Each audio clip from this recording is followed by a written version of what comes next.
आम्ही असे शेतकरी बघितले 30 रुपयाला भाजी जावी, मेथी जावी, 20 रुपयाला जावी, लोकांनी 20 रुपयाच्या 2 मागितल्या.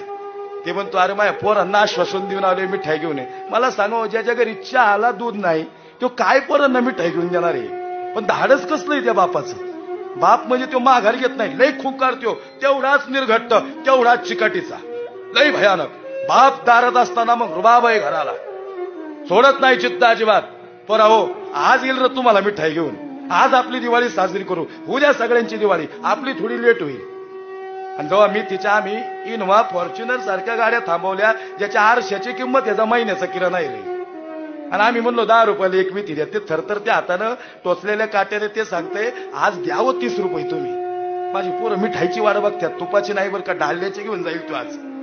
कुणीतरी दाता आला, त्यांनी मोठं मन केलं आणि त्या ठिकाणी त्याला पैसे दिले ना, थरथर त्या हाताने काउंटरवर पैसे ठेवले, मिठाईचा बॉक्स थरथरत करत घरी गेला, असा बॉक्स ठेवला. ए लेकराला जर चहाला दूध नाही ती मिठाई किती मोठी त्यांच्यासाठी आज.